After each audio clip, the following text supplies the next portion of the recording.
we've got 10 people waiting already. Apologies for being about a minute late there. That was completely my fault as usual because I was just yapping to Ross myself. So you can all blame me for that one.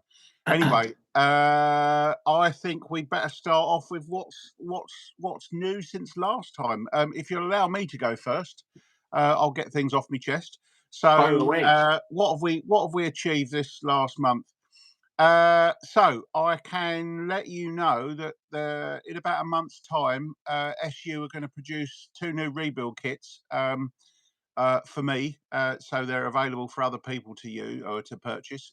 Basically, these are a master rebuild kit for the HIF 44 carburettor, which comes with all the usual bits that a CRK 162 would come with. But it has a load of extra bits like a stay up float. It has all the screws for the dash pot. It'll have what other things we got in there?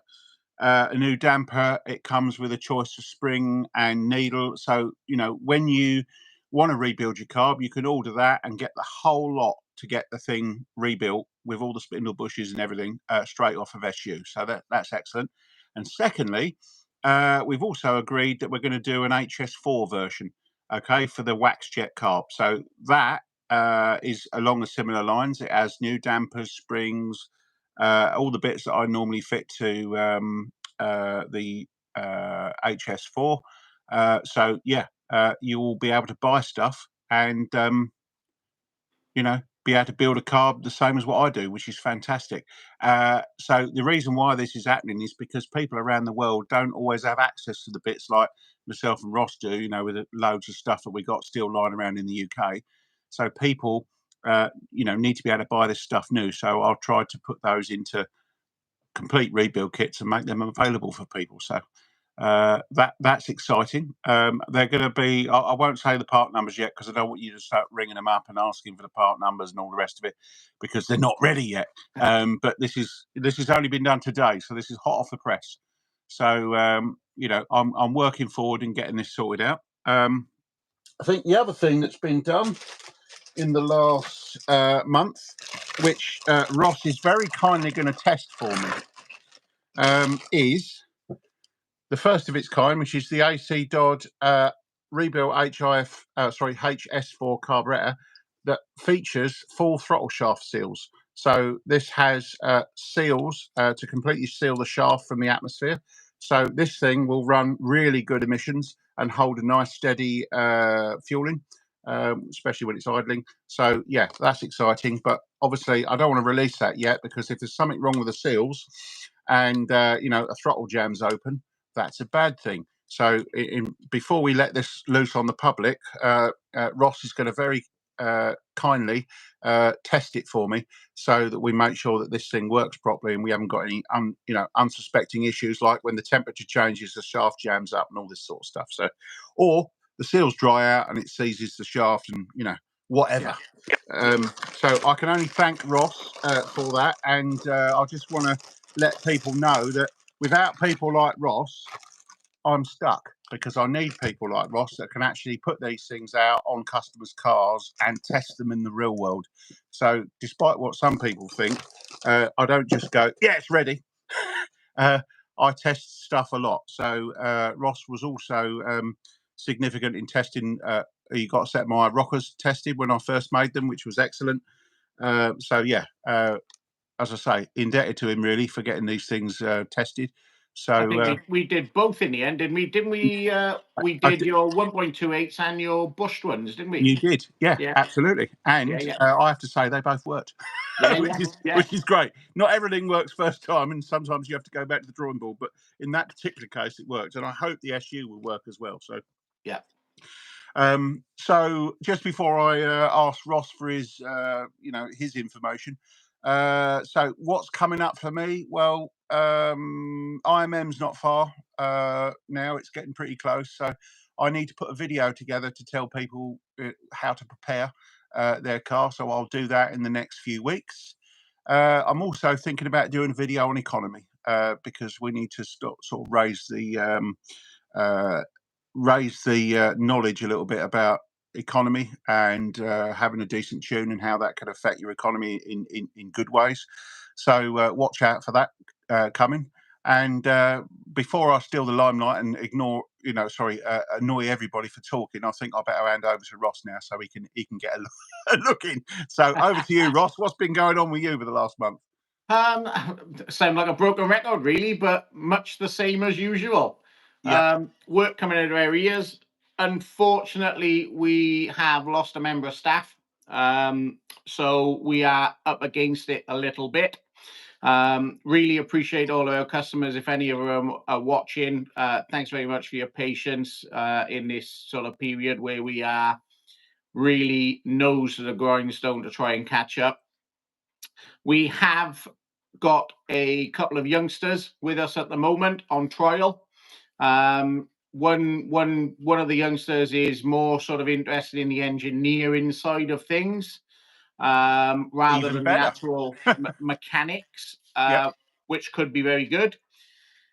So yeah, we've got a couple of those with us at the moment over the next couple of weeks. Bit of work experience. Probably going to go down the lines of give them sort of a summer job, and really sort of give them chance to get to know what we're all about. See if they like it, see if they like the work that we do and that sort of thing, see if it's something that interests them. Up to now, both of them seem to have an interest, which is great. But yeah, so that's in the pipeline. And other than that, we're just keeping on. It's very much like that at the minute. Very, very strange in so much as usually the summer is our quieter period. Most people have got their cars off the road in the winter, and that's the time they're looking to get work done and so on and so forth. But realistically, this year hasn't backed off at all. It's the Wow. same workload right the way through, Wow. which is great. And thanks very, very much to any of my customers that are watching. Really appreciate your business. As I say, thanks very much for your patience in amongst this time where we are a little bit understaffed. But we will get there. Wonderful. I mean, it's great to see that your business is just going strong, which is fantastic. So I think that's really, that's up to yourselves and your team for actually making a good job and making people happy with their cars, which is really, really good. That's what it's all about. Keeping people we happy. try our very best. Yeah. Absolutely. Absolutely. Right. So dare we start the questions? So we got 45 people online. We've got 10 likes. So give us some more likes if you can. Hit that like button and ask your questions away, and we'll get stuck in and see how we get on. So I think we've got a hi from Ahmed's lad, which is great. Hi, nice to see you return. Some bloke is there. Damper question: can you please explain why most dampers have a stop built in? In your damper/or vid, you said big engines and twin carbs need more play in the damper. Can you detail why? Yeah, the lost motion is basically there to give you an ability to change the amount of air at low throttle openings. Okay, and when I mean by low throttle openings, I mean just off idle and the transition to slow driving. So if that damper doesn't open far enough, it's impossible to get the needle to be profiled to be correct at that point because it's such a fine amount. So it's actually easier to adjust the lost motion on the damper to give you a good transition. That's what it's all about. Simple as that. Okay, so hopefully that helps you there, some bloke. Moving on to Steve Crook. What nature would you start with for tuning session on a standard 1275 MG Metro engine running HI 44 carb for road use? What air filter you got on there, Steve? Just let me know what that is, and then perhaps I can help you forward. I don't think you're going to get the answer that you want because it's not going to be a needle that's off the shelf. Darren's Restorations is on. Hi, Ross and AC. Nice to see you on, Darren. Evening, Darren. For all those people that haven't seen before, Darren is my other oppo when I'm online. So he's now sat in the chat watching, and I think he's also helping out with a little bit of moderation if we have a few problems. So thanks very much for that, Darren, in advance. So Darren will also be able to answer questions in the chat as well, if that's appropriate to help us out, depending on how many we got on. I say we're only 10 minutes in and we're at 46, 47. So we're looking like it's going to be a busy one, Ross. So, which is good. They're all coming to see you, not me. So No, no, I'm not taking any credit for that. fair enough. Jerry Stevens, hi all. Yep. Nice to see you there, Jerry. Paul Gnome said hi. Yep. Recreative Designs, evening, gentlemen. Nice to see you. Steve Crook, pancake air filter at present. Okay, when you say pancake, is that like a silly little thin thing or more like a cone? Sorry to ask you so many questions back, Steve, but I just need to understand because a little pancake one's going to restrict our airflow a little bit.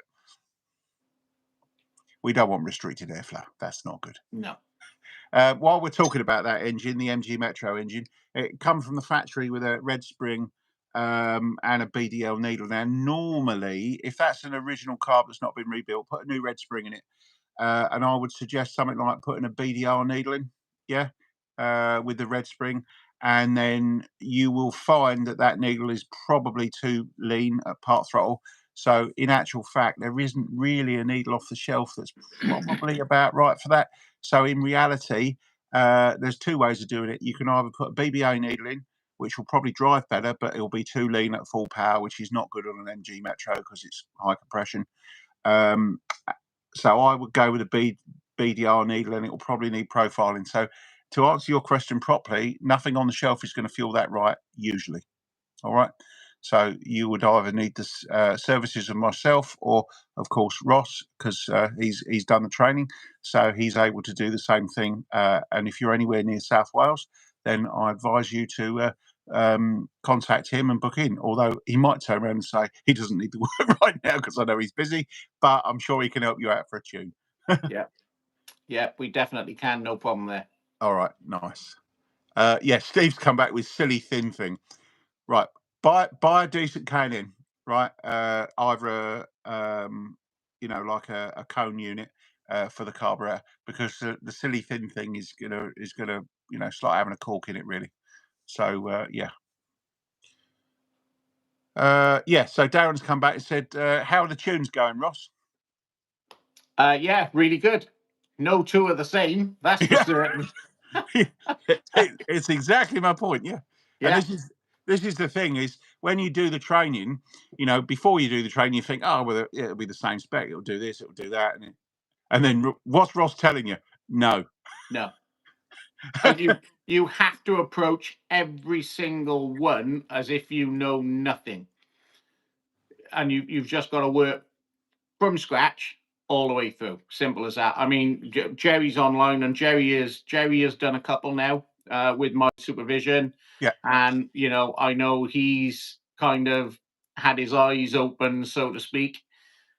Because no disrespect, but everybody sees you do it at shows or online, or your videos and this, that, and the other. You make it look very easy. Yeah. But it's not. I've been doing it too long. That's my problem. Yeah. I can do it easy. Trainees don't like it when I can come up and just touch the needle for 3 or 4 seconds in the right place, and the fueling's perfect. But that comes with years of experience and thousands of needles. Yeah. I think we was only talking when I was doing the training for you. Is like, how many you've done? Ooh, well over 1,000. And when you look at that, that's an awful lot of needles. And once you've done 50 or 60 cars, you start to understand the field. And then when you've done a few hundred, you know what you're doing. Once you've done over 1,000, it's like anything, isn't it? It's no different. Funny enough, I had a similar conversation with somebody today about TIG welding. Who's got all the kit and everything, but doesn't do it on a regular basis. If you do anything regularly, it becomes second nature, easy. But if you're picking it up and you're doing a bit here and there, everything becomes slower. So we're trying to keep our gas on, really, with the tunes. We've generally got at least sort of one every other week at the minute. That's really good. Which is ideal. Yeah, really good. We're not flooding ourselves with them. No, but and obviously you got very happy customers because no one shouted in my ear hole No, to good. say you're not doing a good job. So that's really good.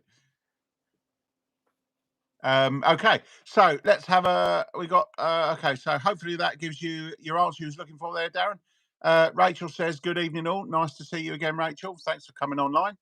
Evening, Rachel. Darren Robert Shaw, hi guys. AC, regarding the rebuild kits, does that mean that a carb can then be rebuilt as good as if we sent it to you? No. So there are some things that I do to those carbs in terms of massaging and making sure everything is just on the ball.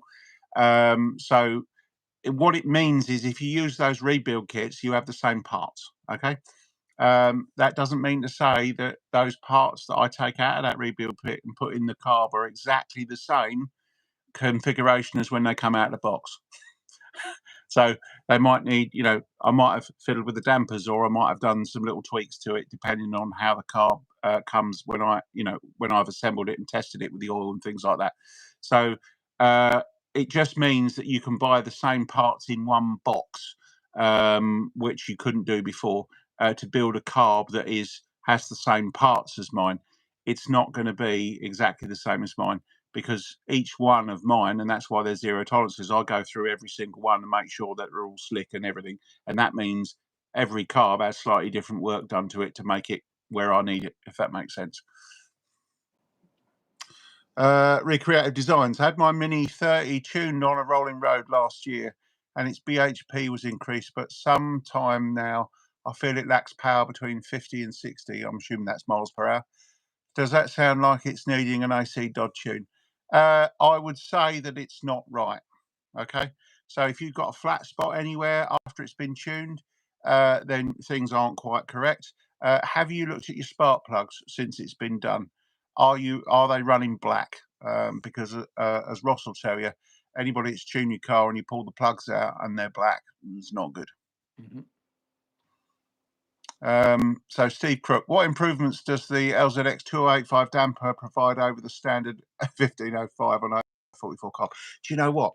I love this question, because what this demonstrates is so I'm not having a go at you, Steve, right? Because this is a lack of knowledge across the entire fraternity of people who use SU carbs.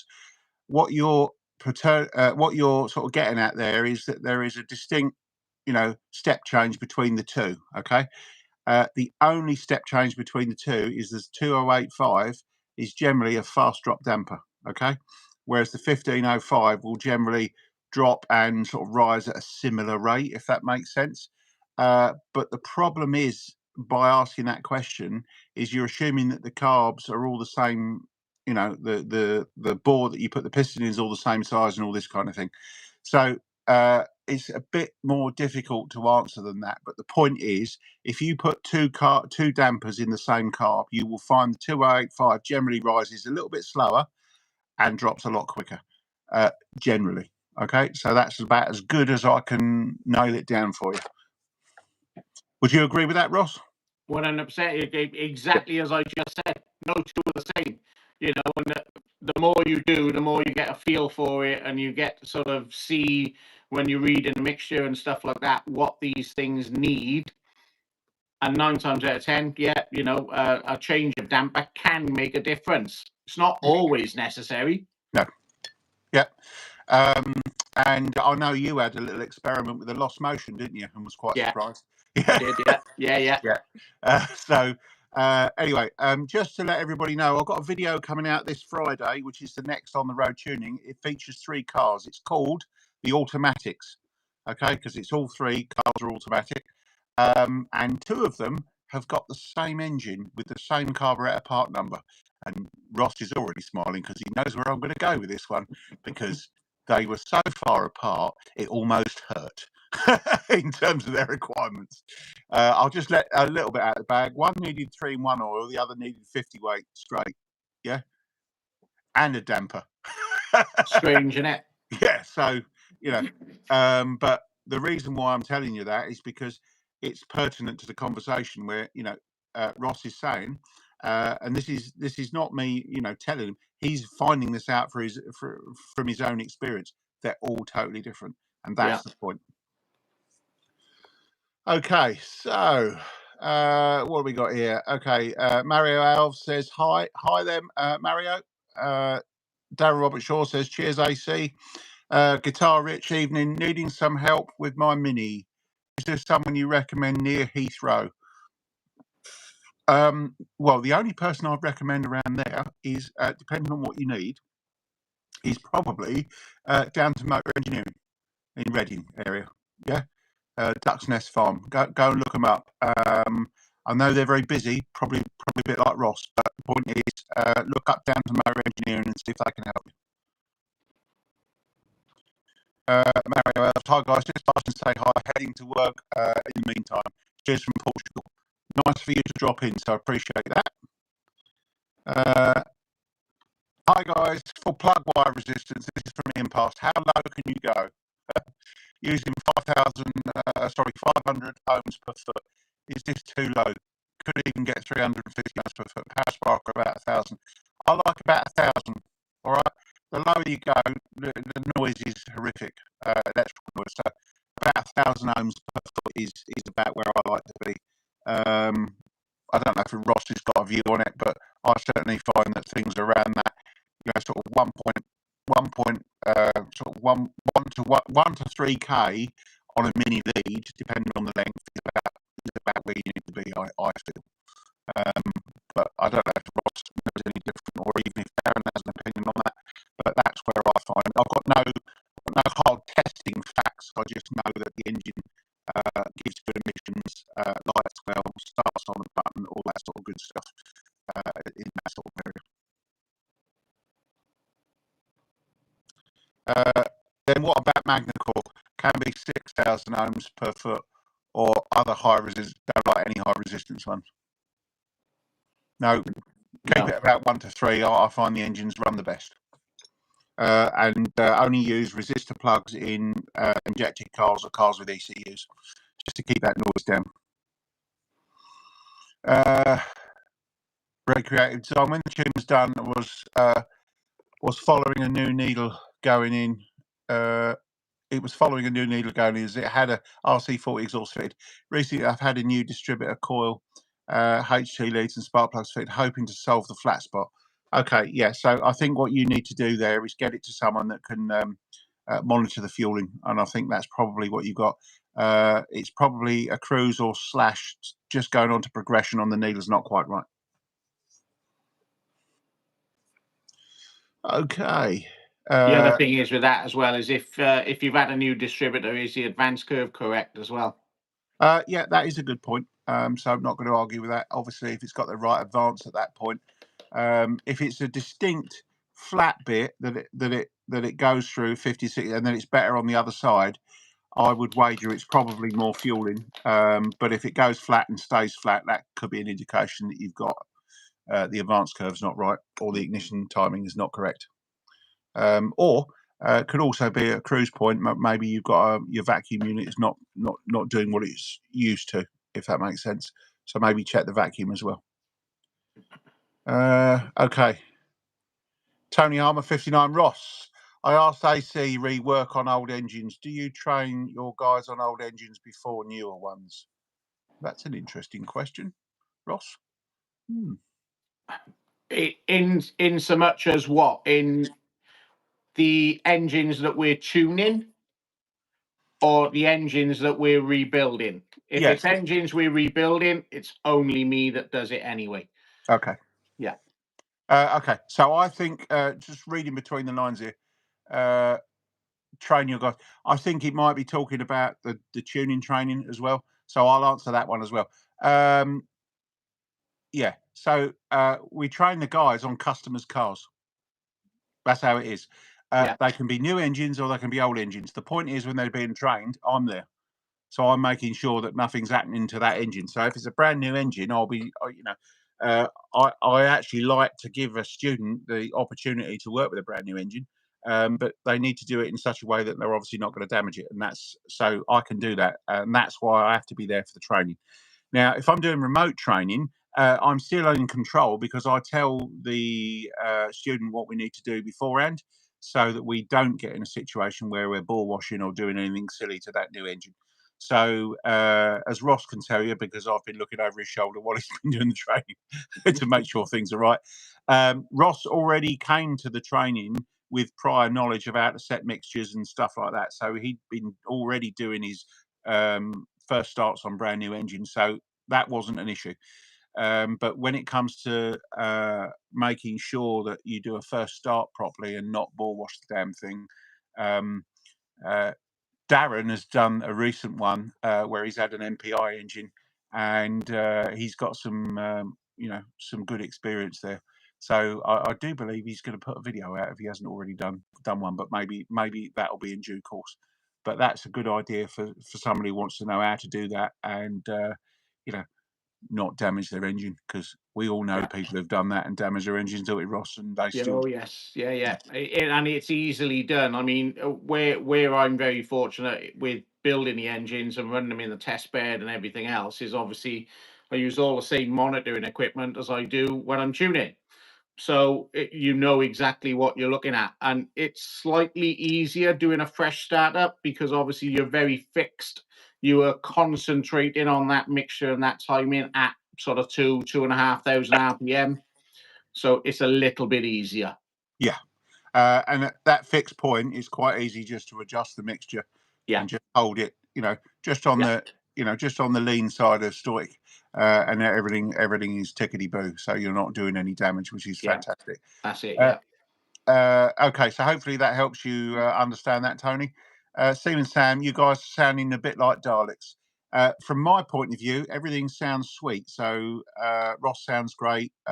Do I sound okay to you, Ross? Yeah, fine. Yeah. Okay, so maybe Steve and Sam just log out and log back in again and see what happens there. Yeah, must be the weather. Okay, again now. Okay, fine. Paul Marsh, what do you recommend for running in miles or how to run in a new build 1310 engine? Let me get Ross to answer that because he does a lot of this. And then I'll add my bit on the end.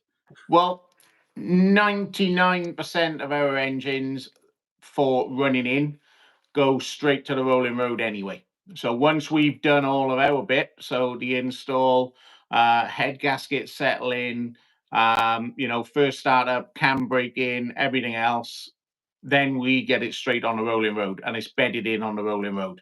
We're very, very fortunate. We got a great bunch of guys local with rolling road. They do all of our tuning. So the key is to I'd always be very wary of running anything in that you are not certain what the fueling and timing is doing. Very, very dangerous. Very, very easy to get things wrong quickly. Listen to Ross. He knows. Okay. So we're not just trying to scare you. You need to understand what your fueling is, right? And you need to be in control of that fueling. All right. Yeah. So it's very important that if you're running rich during the running, you're just going to ruin that engine. Simple as that. Yeah, very much so. I mean, by all means, if you want to, drop me an email and I'll send you over what we give to our customers as a sort of guide, if you like. It's a bit of it's taken into consideration that you have some modicum of technical knowledge. So it's not a hard and fast rule, but it's how we would advise you. If you bought a crate engine from us and we weren't installing it, it is almost the guidelines that you would get from us as to what you need to do when you install it. Drop me an email. I'll gladly send you a copy of that over, no problem at all. Now, if I just add on the end there, if you are in a situation where you can't get it to a rolling road, or you're out in the middle of nowhere, whatever, and you've got to run it in, you need braking oil, right? So get some braking oil in that engine. You need to only start the thing up to break the cam in first, and then you don't start the thing up and keep shunting it out of the yard. This is how you ruin it, right? Because you only want to do one cold start to break the cam in. The next cold start you do is to get in the road, drive it and get some load on it, and you want to do about probably a good 300 to 350 mile braking, right? And for the first sort of 200 or 150 200 miles, hard, okay, load, right? Keep the revs down, so below 4,000, but get load on it. Okay, so Darren did a recent one where he took it up into the mountains and he put extra weight in the back. There was an engine block in there, and he gave this MPI a hell of a pasting, right? But it used no oil, and it didn't smoke when he finished. Dropped the oil after about 325 miles, and he got a beautiful running. And the plugs are beautiful, right? So when we say hard running, that's not thrash the guts out of it, right? That is maximum torque, right, up through the gears, not down the motorway, load that engine, all right? Town driving, or driving up country roads where you're twisty bends, or up, mountain passes, as Darren did it. But my point is, don't go driving the thing out on the motorway. That's the worst thing you can do. I mean, I have people going, "Oh, I'm going to get this done. I'll run it in as I'm going to Italy." Give up. Ruined. Right? Don't do that. Get the engine bedded in. If you can't drive it on the road to bed it in, take it to someone like Ross, and he'll bed it in for you. All right? And when I say take it, put it on a trailer. Don't drive it. Right? Trailer it there. Pay the money. Get the thing broken in. No problem at all. Darren in the States will break an engine in for you as well, and he does it on the road because he knows how to do it. All right, he doesn't go out in the car unless he knows what the fueling is. All right, so he's got all that under control, and that's the difference between somebody who knows what they're doing and somebody who's just an enthusiast that thinks they know what they're doing by roughly setting the mixture and all this sort of business. You're going to have a problem. The biggest issue with not using braking oil now is that normal oil is so good it doesn't allow components to bed in, stops things rubbing and all that. So it's very good. So you have to have a proper oil in there that is designed to have that happen. Now the difference is when you run on a rolling road, you can control that load very very tightly, and you can put a lot of load on it for a long time. You can't do that so much on a road. And that's why it has to be controlled, and it has to be done with braking oil and all this sort of stuff to make sure it actually, happens. Okay. So, as you can see, Ross is nodding and agreeing and saying yes, because he knows Ross has broken in more engines than I ever have, right? Because I never did as many engines as Ross has done because I never run it as a business. Okay. So, I've done a lot. Ross has done a lot more, and he will continue to do it. Right. And you don't have a load of engines coming back, do you, Ross, with smoky oil consumption and all the rest of it. All right. So, listen to the advice that's been given, because at the end of the day, it will potentially save you a costly rebuild. Okay, so Matt Steele, evening chap. Nice to see you, Matt. So Matt was the guy I trained a couple of weeks ago down in Cornwall, and I do believe he's got his first tune-up coming this weekend, and I think he's already got a long line of people wanting tunes. So, this is really good. So Matt Steele's coming online as a tuner, which is fantastic, and he's covering the Cornwall area, which is brilliant, because typically for me to get to Cornwall is quite expensive. So I needed someone down there, and Matt's going to be that person. Okay, Recreative Science, thank you. Always great to hear from both your comments. No problem at all. Frederick Jensen, airbox drilling, how much difference does it make? Should you put a pipe on the main hole down to the grill and cannon in, running a 1098 disc pistons, evolution cam, Cooper free flow? Okay, so I can give you some dyno figures if that helps. I don't know if Ross has ever done this on a dyno, but I had a mini up at where was it? I think it's DJ Motors. I can't remember the name. Up in Aberdeen. Daniel Johnson, who's done my training. But he had a little 998 mini, a low compression one that was, I think we put it on the dyno. It was 35 horsepower. All right, quite an old engine. And we tune it anyway. I drilled the airbox and then set it up, and it was 40 when I finished. All right. So that actually had more power than when it left the factory, and it was knackered. Right. But it ran really well. But my point is, even on a 998, drilling the airbox makes a difference. Okay.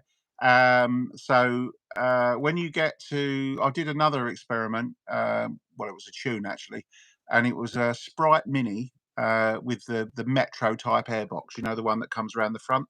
So and it had an HIF 44 carburettor on it. It had a KNA element in the box. and I put a needle in it, and we set it up the road, and it drove on the road, and the fueling, I do believe, was 11.5 at full power, which, as anybody knows, is a bit rich. And I thought, I think we've got air filter problems. So I drilled the airbox, and the fueling corrected to 12.8. Right. So if you do the calculations, that's quite a percentage change in fuel or in air out the mix and produce more power. That engine would, before that modification, would get to 4,000 RPM or 4,500 and fall on its face because it couldn't breathe anymore.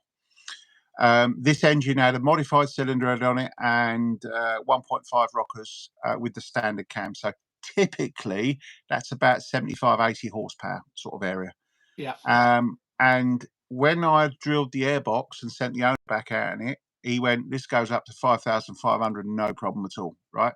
So it was like pulling a cork out. So the standard airboxes are terrible. You can even tell how bad they are because they restrict the air at part throttle, don't they, Ross? Oh yes, very much so. So when you're not, so this is the throttle's just cracked. That standard airbox will cause a restriction, which richens the fueling up. So by drilling that airbox, you reduce that restriction down. And in actual fact, in some cases, I found that when you do that, it actually leans it out further than you would have with a K&N on it. So the actual airbox gives you a little bit of ram length, which adds effectively extra airflow, which actually gives you a bit more torque. So the airboxes a drilled airbox is actually very good. So yeah, don't think that that's a bad thing. We do that for a reason, and it makes a hell of a difference. And some people like to keep the standard look under the bonnet. Absolutely, yeah, and you will see that again on the video that was coming out for me on the road tuning on Friday. There was the same thing, drilled the airbox to because they want to keep it all standard. And the first car on that video is completely standard, right? There's no, it's just bog stock. But it went away with a lot more poke and a drilled airbox, and you couldn't tell from the outside. So hopefully, Frederick, that helps you understand, the effects of doing it. And in terms of your car there, your 1098, what you need to do is to drill. If you've got a standard airbox on it, drill the airbox, and I would drill it around the side as well, so it's open all the way around. And then you need to bring a pipe to get some cold air up to it. That's all. All right. And that should work quite well with the K&N element in it for your application. Some blokes come back with damper question 2, please. Thanks for the last question, AC. You seem to be broadly modding dampers for fast drop.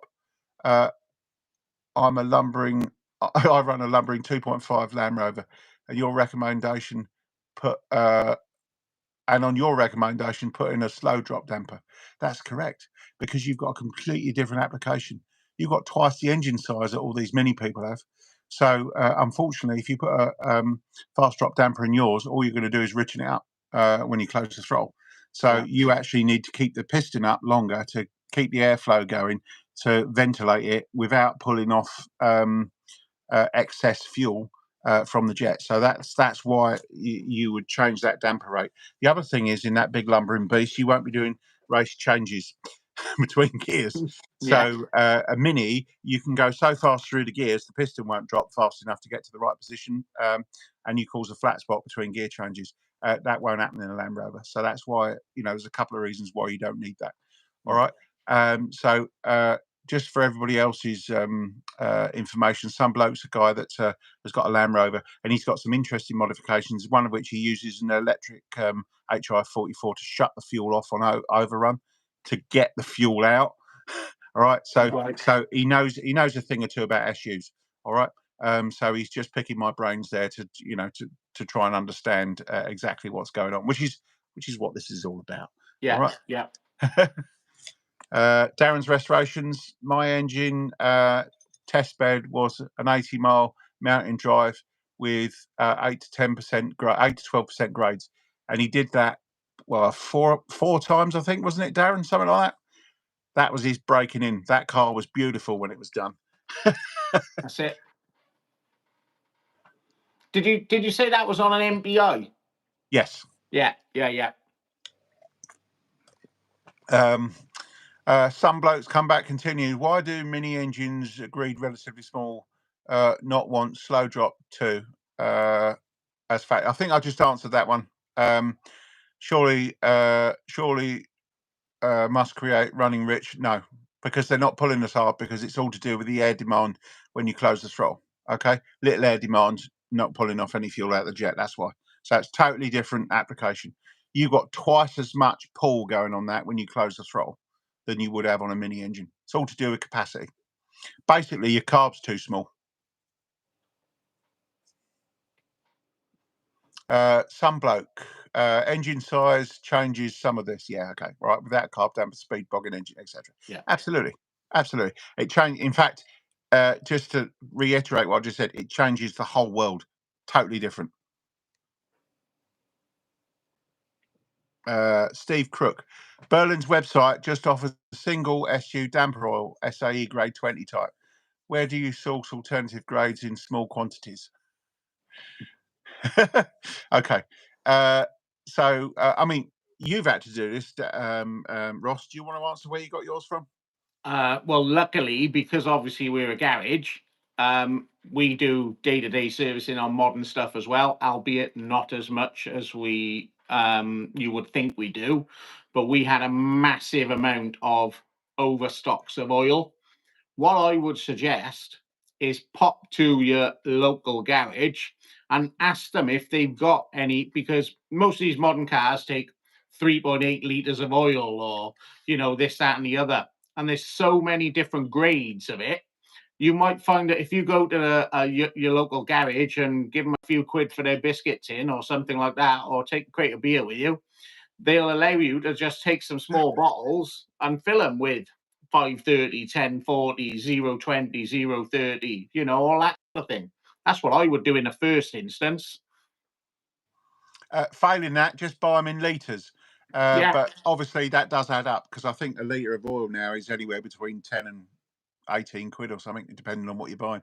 Yeah. So, yeah, it does add up. But the other thing is you're talking buying straight grades like SAE 10, 30, 40 and 50.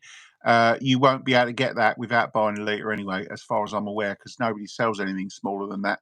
The other place that I think you can get stuff like that, so I was told the other day, is mountain bike shops, because they use it in shock absorbers. Fork oil and things like that. So, Fork oil, all that sort of thing.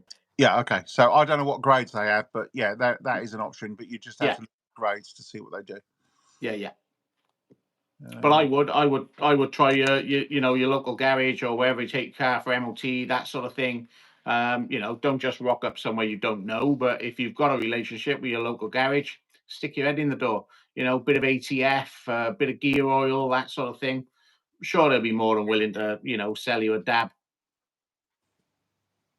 There you go. Hopefully that helps. Mod Scotsman, I've been running Megajoule and have an AFR gauge fitted to my Mini.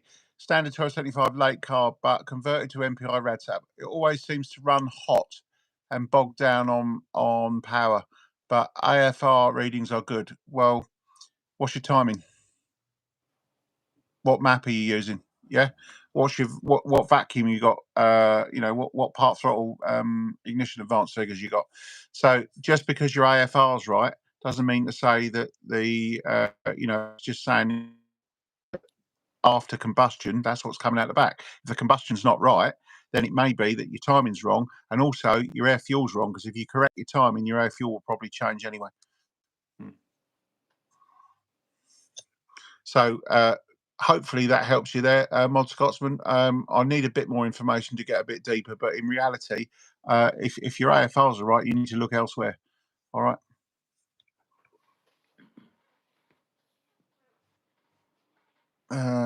Okay.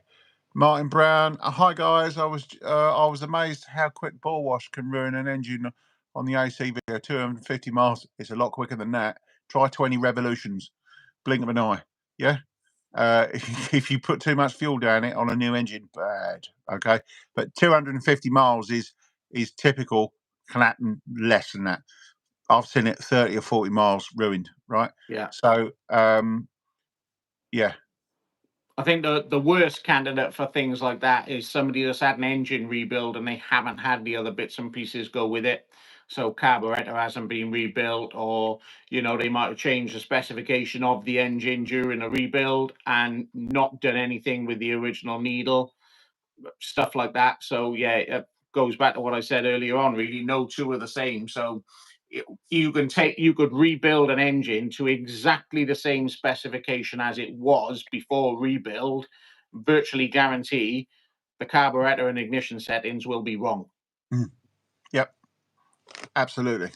So I see we're up around the 60. We just peaked at 61 online, which is excellent. It's just dropped down slightly, but only 39 likes. So all those people online, give us a thumbs up. That would be excellent. Thank you very much. Okay. Mod Scotsman, any ideas on what to look at quickly? Yeah. Basically, what's your ignition timing? What's your map? So offline, if you can contact me on Facebook Messenger, just send me a snapshot of your map and I'll give it a quick look at. All right. Alan Howard. Hi, guys. It's Alan Howard from Zimbabwe. Wow. Fantastic. Thank you very much. Busy building a 1275. Can I fit an HS6 carb or do you feel it's too big? It just so happens nobody's seen these yet, Ross, but I'm going to take these. These are coming with me. I've got a pair of HS6s to come down the IMM. Are they the twins? They're the twins, yeah. So they're built, and I've just got to finish assembling them and give them the matching tweaks, so they're all perfect. But to answer Alan's question, an HS6 is perfect for a 1275. It doesn't matter what state of tune, it's perfect. Paul Marsh, MED stub stacks on twin HS4s work brilliant with the ITG filter, the least restrictive filter. Yeah, I can't argue with that statement. I don't know if it's the least restrictive, but it's definitely one of the lowest. Yeah. Okay, V-Man, hi. So is it worth drilling airbox on an SPI? Thanks. If you had a distributor and a carburettor, yes. You've got a computer. If you do that, you will affect the airflow, and the ECU will find it very difficult to compensate. So my advice is don't. Okay, it will affect things. Okay, Paul Watson, as you know, AC, I followed all your advice in setting up my 1330 Moggy. I've been doing a needle as per. I've got 12.8 AFR. It made 89 on the dyno. What AFR would I be looking at for cruise? Shall I let Ross answer that? Because he'll know that. He'll know that one. I'd be looking for at least 14. There you go. Yeah. So nice and lean. Nice and lean. So yeah. The biggest thing is with that is getting the transition right so that it's right either side of it. Cruise, yeah, lovely, 14, there or thereabouts. But the big difference is then when you put your foot down, you don't want it to hang on to that 14. You need the transition to richen it up. Yeah, absolutely. So Ross has got that in a nutshell. The only thing I would just tweak that with and say, if you've got a high power ignition system, you can probably bring that up to around 14.5, yeah, and maybe 14.7 at cruise, right on stoichiometry. I would say that maybe with a high power system, you could go the other side. Let's not go there because the weather changes and that can affect it. If you just stay 14.5, 14.7, if you've got a 0.8 ohm coil, or if you're running megajolt or something like that around that area, if you're running a 3 ohm coil, then a little bit richer. So 14 has been said, or 14.3, something like that. Yeah, that's probably about as lean as you can go with a lower power system. But obviously, you have to understand is the more compression you have, the more power you need to fire the same mixture. So if you've got a high compression engine, you might need to run a little bit richer than that to get it to fire off. And that's why you'd always see me going 0.8 ohm core, because everything else is boring. Anyway, I'm really glad that you've managed to dial that in. So that's really good. Well done. Ian Pass, hi Ross. Are you still thinking of making an electric fuel pump conversion video? What's your favourite setup? There you go, Ross. Videos. Yeah, The video. videos. I have a folder full of footage. Admittedly, I haven't got the electric fuel pump conversion video in there yet, but I do have a load of videos that I need to finish editing and get out. Unfortunately, because I'm now doing much, much longer hours in work, because as I said earlier on, we're a member of staff down, I'm just not getting the free time to get the videos up.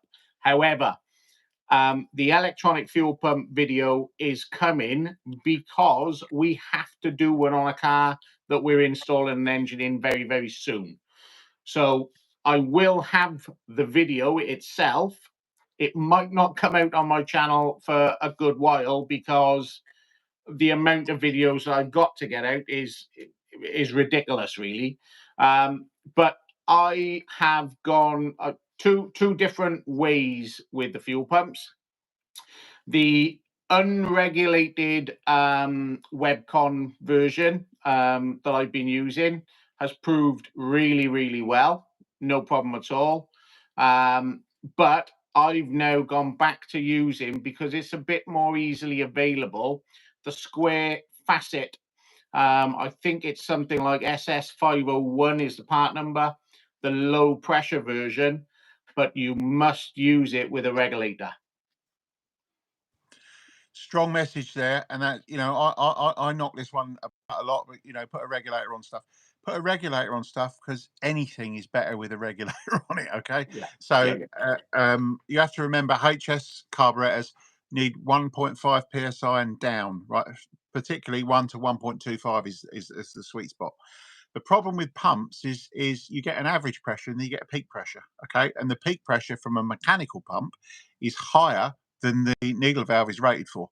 That's always been the case. So Yeah. what you have to remember is, actually, if you fit a regulator, you get a nice average pressure, so you don't get any pulses, you know, pushing the needle valve down and excess fuel going through your system. It's all good. Okay, so just fit a regulator with any setup. Now, if there is a pump on the market that that can supply the pressure without a regulator, and I think the one you're talking about, is that 2 psi, that one you're talking about? Yes, I think it is. Yeah. You know what? So, Give me a sec. I might well okay. have one. All right. Okay. So if Ross can dig that out, anyway, I think it's 2 psi. So I wouldn't use that 2 psi pump with a HS carb, but that pump would work perfectly, for example, with a HIF carburetor, because the HIF needle valve is rated for 4 psi and not 1.5. So that's why we go on about using regulators. Okay. Mod Scotsman, cheers. Yeah, the map's pretty good based on the ones from long ago off the Turbo Mini Forum. Yeah. I think I'm smelling an issue here, because this needs to be mapped, right? So I'm not going to say that it is a bad one, but in my experience of looking at maps that have come off of forums, no matter what the forum is, they're never normally anywhere near right. So yes, they might make the engine run okay, but they won't necessarily make it run you know, as good as it could do. All right. So I would definitely look there, Mod. All right. David Yendall, thumbs up and hi. Nice. Yeah. Klakos says hi. Paul Watson, perfect. Thanks. No problem, Paul. And well done with your moggy. Okay. I think Ross is back with a pump. So what have you got for us, Ross? So this is the Facet Posi Flow that I've been using. This one is the one that needs a regulator. It's 2.5 to 3.5 psi. Yep. So always fit that with a regulator. The other version that we've used is this one, which is an Edelbrock one. Oh, which proper carburettor is one. Yeah. virtually exactly the same. And this is 30 gallons an hour, and it's 2 to 3.5 psi. Yeah. So either one of those, but I went through a long period of time where I couldn't get these. Yeah. So I would rate the Edelbrock one, because it's American, and we all know Americans sue people when things don't work. So I would wager that Edelbrock is probably Pretty reliable, yeah. And it is virtually silent. Ah, that's even better. Yeah. Yeah. So Yeah. that's a very good piece of information, Ross, because people ask me about pumps, and I obviously don't fit them.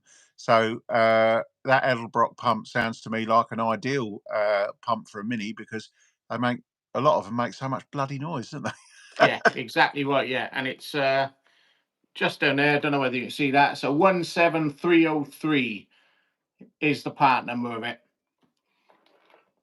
But they are very, very good. And where'd you get those from, Ross? That one, I believe, came from a company called AFS, which I think is something like Automotive Fuel Supplies, something like that. Or Automotive Fuel Systems or something like that. Yeah, Isn't it? Yeah, that's something it. like Yeah. that. Yeah. Yeah. All right. So I think I've heard of that one before. Yeah. Okay. And All right. I Well, mount those on the rear subframe underneath the car, gravity feed out of the tank into the pump, and then allow the pump to push it up the car. And then put a regulator at the front. And put a regulator at the front right by the carburettor. Beautiful. All right. Nice. And obviously, what do you use? Like a Filter King with a filter in it? No, I use the little dial type ones, fuel relator. Yeah. One thing I will say, ignore the numbers that are around the outside. They are not PSI. Yeah. They mean absolutely nothing. Yeah. Okay. So, so if you was fitting them on a HS, what number would you typically use, or does it not work like that and you've got to measure it? Everyone is different. I always measure them, or I always set it up. I've got a small fuel gauge and I set it up anyway. Typically, if you start at 2, you're not going to be far away. Okay. All right. Yeah. Nice. Okay. Some of them like to be down around 1.5. Others like to be sort of 2.5. Okay. Yeah, right. Nice. All right. Well, that's a useful bit of information there. So thank you very much, Ross. As I say, Ross builds cars, right?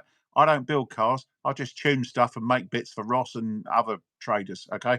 So that's why I have Ross here, because he can answer questions like that about, the bits that need to go on cars, which I can't. So the last time I was building cars or working on it was probably more than 20 years ago. So in reality, Ross is much more current than I am. All right. So okay, moving on. Thanks for that, Ross. Dandy Lux, what's the limit of viscosity for the oil in the dashpot, assuming you already have a restrictive piston in there? Well, I don't think there is a limit. If you get to the point where it doesn't move, that's obviously too thick. Okay.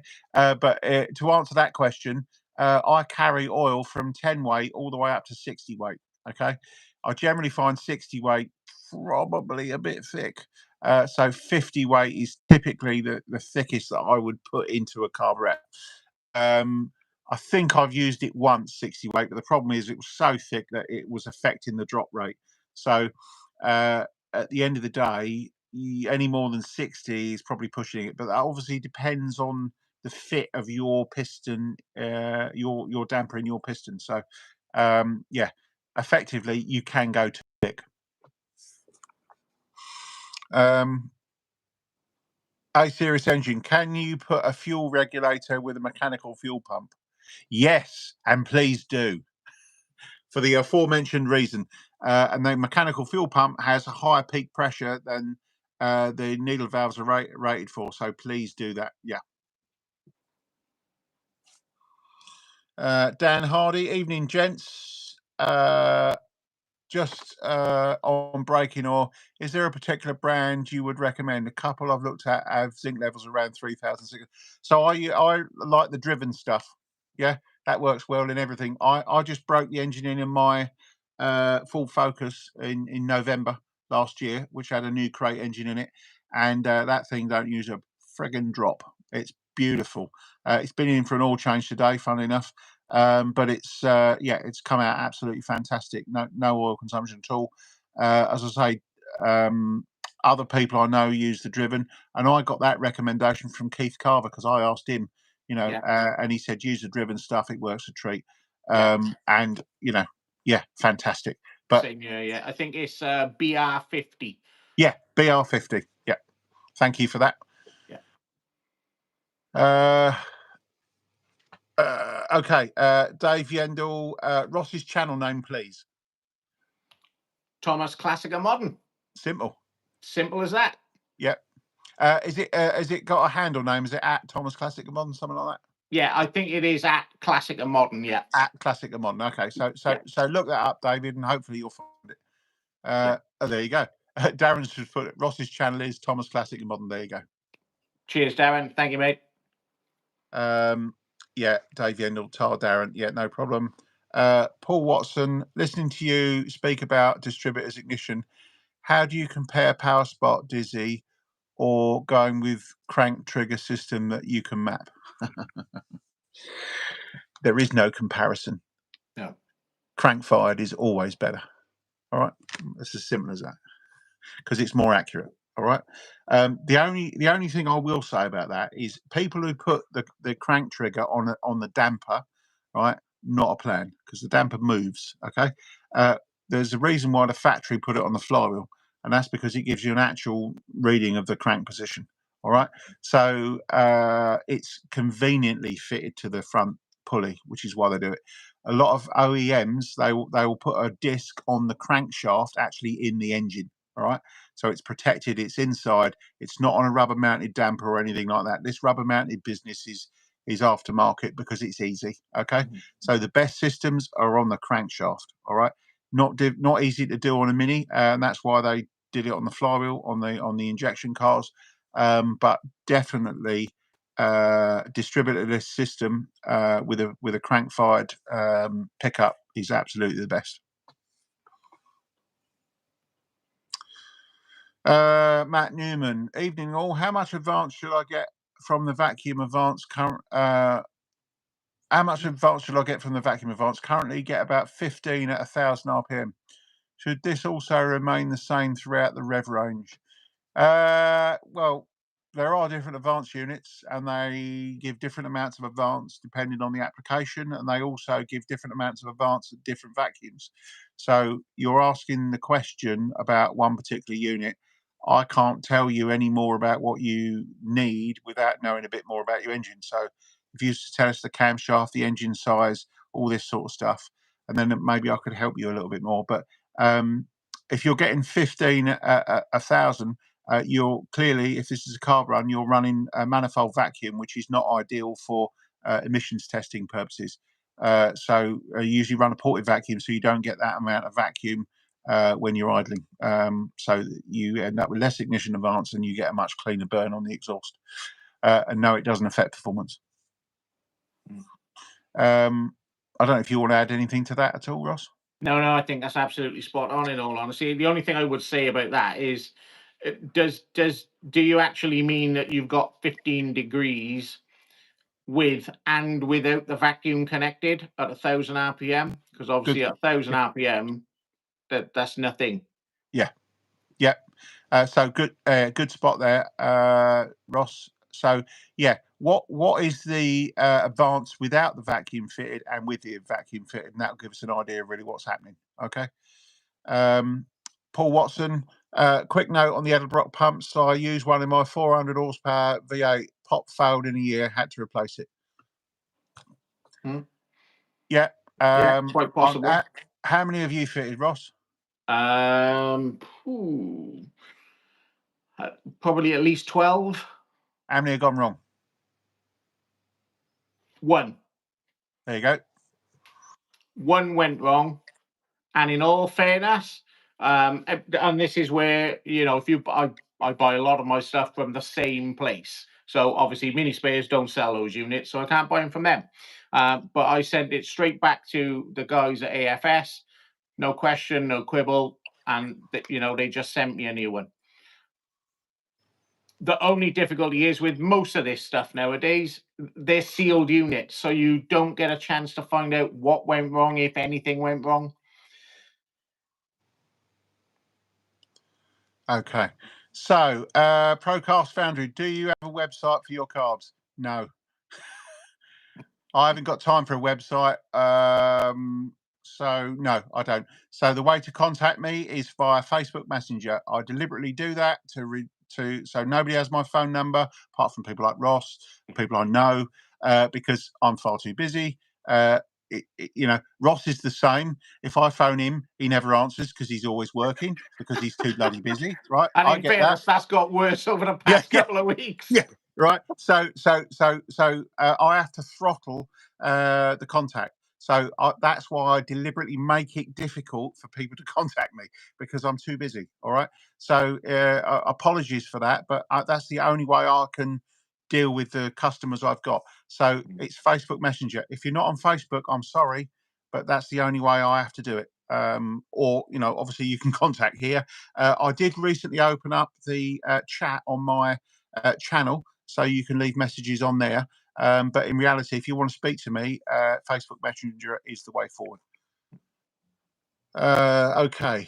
Or obviously, just adding to that, if there's any of AC's products that you need, you can contact us because, you know, we do stock AC's carbs, AC's recurve dizzies, all that sort of thing. So if we can help you out, if you're desperate for something, by all means, contact us. I don't know whether to mention this or not, but you sometimes also have like injection flywheels on the shelf and stuff like that that are all balanced. I don't know if I should have said that. It's because you won't have any on the shelf now. They'll all be gone. But the so sometimes Ross is Ross. I think it's a better way of saying it. If you phone up Ross and you need a flywheel, and he may, if he can. Okay, that's a better way of saying it. There's no harm in asking, but also don't be put off if he says no. We have generally always got one of each on the shelf available. So we've usually got an SPI, an MPI, a standard Verto setup, and normally a lightened and balanced Verto setup. We tend not to stock the pre-Verto stuff because every one of them tends to be different. Most needs, you know, an orange diaphragm or they're for a specific build and that sort of thing. Verto ones ready, balanced, ready to go, we can usually help with. Problem is with it, our engine builds come thick and fast, and generally they get earmarked for builds as they're needed. But usually we have got them available if you're stuck. There you go. Thanks for that, Ross. Okay, so Dan Deluxe just come back about the dashboard oil. Thanks. I have 50 weight, so maybe I'll try 60 and see what happens. Yeah, you might find that actually you might, once you go up to that level, what you might find is you need a bigger damper on the end, a bigger piston that goes in the a bigger shuttle that goes on the end of the damper rod so that it fills the hole up and actually slows it down for a thinner oil. All right, so that's probably where you end up needing to go with that one. So George Z, AC, when an RTS clutch gets sent to you for balancing, how long is it for the turnaround time? Very long right now because I'm not taking any work on from anybody apart from people like Ross and my traders, right? So you can't send me anything now because it ain't going to get done because I've got engines sat here for nearly 2 years, two of them, which I haven't done the machining on yet because I can't get to it, right? Because work keeps coming in. My main output is to satisfy the trade, okay? So I focus on the trade. If Ross doesn't get flywheels, he can't build engines. So I've got to keep that going. And there's other people like Downton Motor Engineering, ML Motorsport. I've got all their stuff here at the moment being done. So unfortunately, I can't take any more stuff on. Sometimes there's an opportunity for balancing where you can come down and do it while you wait, and I'll literally do it while I'm doing others. All right, but that's few and far between at the moment. So unfortunately, I can't do any more. If I did, my existing customers would be throwing things at me. So no, sorry. All right. So we've got 70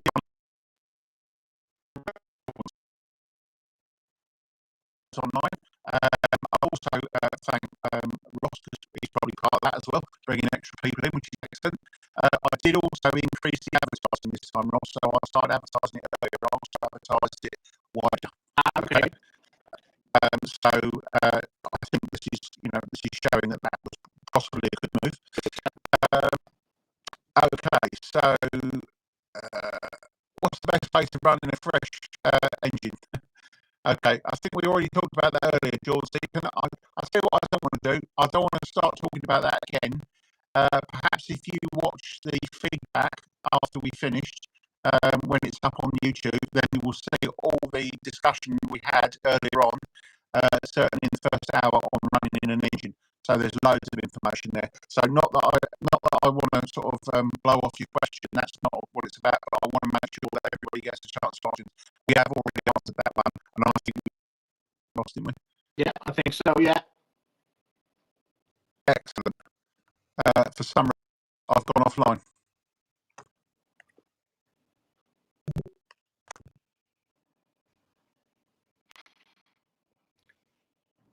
You were breaking up a tad there. Okay, I'm not sure. Can you hear me? Yeah, I can hear you. Yeah. Okay, for some reason I've gone offline. So